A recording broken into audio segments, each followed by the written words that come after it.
Feeling like you're always behind, constantly dealing with stress, anxiety, unmotivation. I feel you. I think all of us have been there before. So today I want to share some productivity hacks that have really helped me get a lot done without feeling like I'm mentally being sucked dry. Thank you to Milanote for sponsoring today's video. Milanote has been my go-to planning tool for organizing all of my creative projects, and it's been amazing to hear how many of you have loved using it yourselves for your own planning needs. More on them later. Let's get into the tips. Spoiler alert, my friend, you are not a machine. Who knew? You cannot simply just be turned on and expected to chug away at every task. We're all human and we need that time to reset, to refuel, to relax so that we have the energy needed to even enter a productive state. One of the biggest energy drainers for me has definitely been setting unrealistic expectations about my output. When it comes to my work, I have a lot of big ideas and projects that I want to get done for my work, but I am not Caitlin the creator 24/7. I am also Caitlin the daughter, and Caitlin the sister, and Caitlin the friend, and Caitlin the family member, and Caitlin the cleaner of this apartment, and Caitlin the organizer of my finances. Some of you might be students or parents, and all of the roles that we have come with responsibilities. So I think we have to be understanding to that. Sometimes we even have a pandemic happened randomly, as 2020 and 2021 has proven. And not to mention, there are plenty of tasks that I have to do to make me feel my best. Things like eating healthy meals, getting good quality sleep, moving my body. And those tasks might not seem on the surface super productive. They definitely don't sound as impressive as maybe clearing out your inbox or organizing your entire closet, but that doesn't mean those tasks should be brushed off as not important. Self-care and taking care of yourself are the most important things that we can do. So if you made yourself a healthy meal today,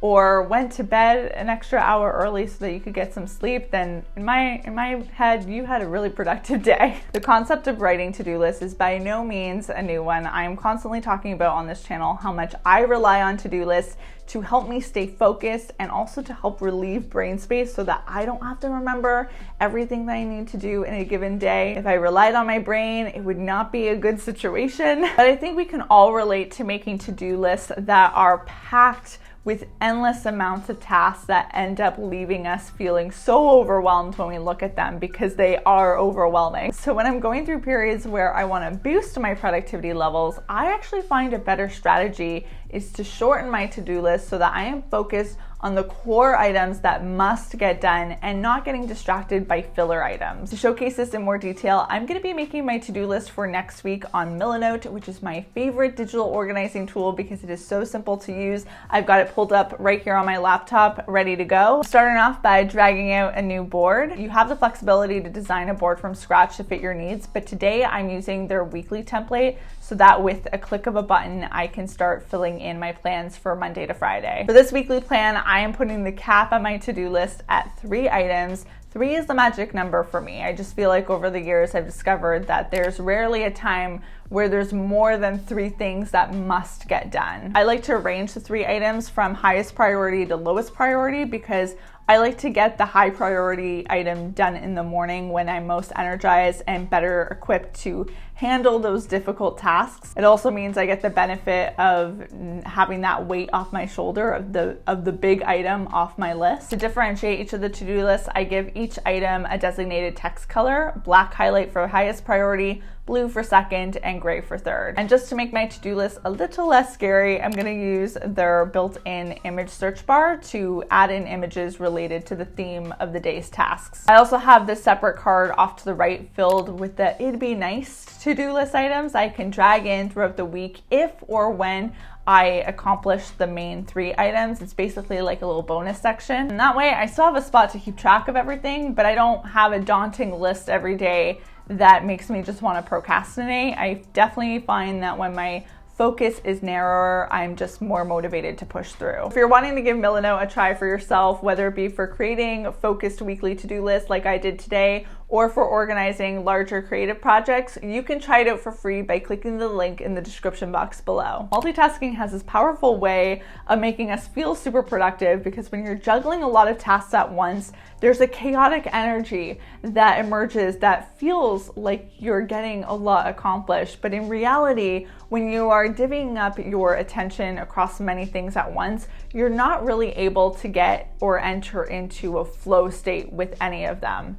And a flow state is like when you lose sense of time, when you're just powering through, kind of getting into the groove of a task.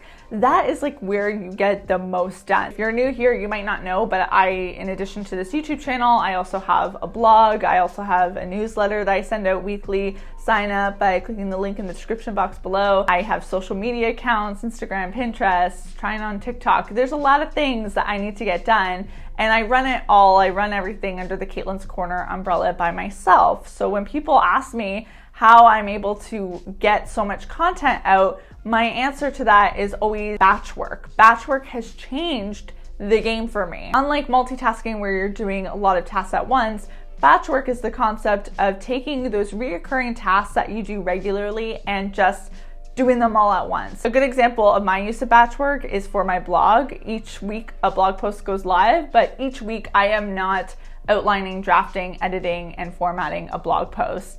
I do all my blog posts for usually a month in the span of a couple days. And how I do that is I do, all of the outline for all of my blog posts for the month in one go. And then I do all of my drafting for all of my blog posts for the month in one go, and so on and so forth with the other steps. And the longer I do that task, the faster I get it. So outlining for blog post 1 is longer than outlining for blog post 4 because you get into the swing of things, you get into the groove.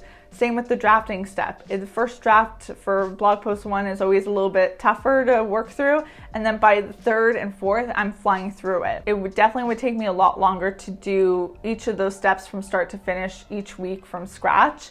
And I also would probably get bored of doing that task every single week. So this reserves it as a really fun creative writing time for me, once a month rather than something I'm obligated to do. If you find yourself in a cycle of saying to yourself, I feel like I could be doing more than I'm doing right now, then I think weekly reviews can be really helpful. This doesn't have to be a formal process by any means. For me, this looks like at Friday, just quickly asking myself when I think back on everything that I got done that week, did I get everything that I need to get done? Was I distracted? How was my mood? And then based on those responses, I make changes to next week's schedule. For example, when I went full-time as a creator, I quickly realized that Mondays are my low energy days. And in the past, I would put filming sessions scheduled in for Mondays. And when Monday came around, your girl was not ready or desired to be on camera. And either that would result in a not so great filming experience, or I would reschedule it and the whole schedule for the week would be thrown off. So now I know, don't presume that I will be in the mood to film on a Monday. Mondays are filming free. There's never gonna be a system that works for everyone or a system that works for you forever. Our lives are constantly changing, so those regular check-ins ensure that you are adapting and not just stubbornly clinging on to a system that should be working for you or that once worked for you. Things are always shifting, so does the way that you tackle your to-do list. I'm a big believer and big fan of taking regular breaks from work because if I am at my computer for hours on end, I assure you my brain is turning to mush. But, and I do say but, breaks unfortunately do provide an opportunity to be sucked in by the temptation of scrolling on social media, scrolling on TikTok. So on days where I cannot rely on myself to be the adult that I need myself to be, I find timed breaks are the only thing that keep me on track. And that involves pretty self-explanatory, setting a timer for however long you want your break to be. 15 minutes is like that sweet spot for me. And that allows me to scroll to my heart's content, but then I have a reminder telling me to, okay, put the phone down and get back to work. I've had way too many experiences of thinking, it's been 5 minutes, and then you look at the clock and you're like, no, it's been an hour. It's been an hour, Caitlin, so That's great.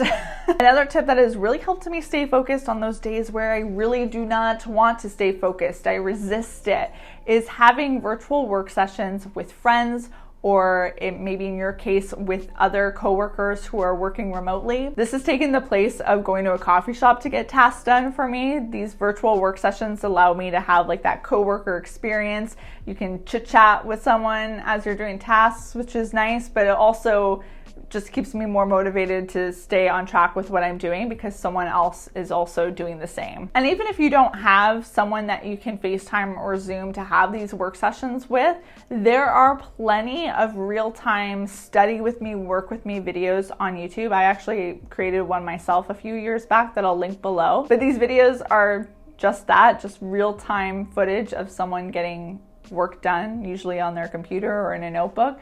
And being around that energy is contagious. So if you need that energy right away, YouTube can be your friend. What is your number one go-to productivity hack? Let me know in the comment section down below. Thank you again to Milanote for sponsoring today's video. Do not forget to click the link in the description box below to sign up for free and start playing around with Milanote's beautiful planning templates. Like the video if you enjoyed it, hit subscribe and the notification bell if you haven't already, and I will see you all very soon with a new video. Until then, bye everyone.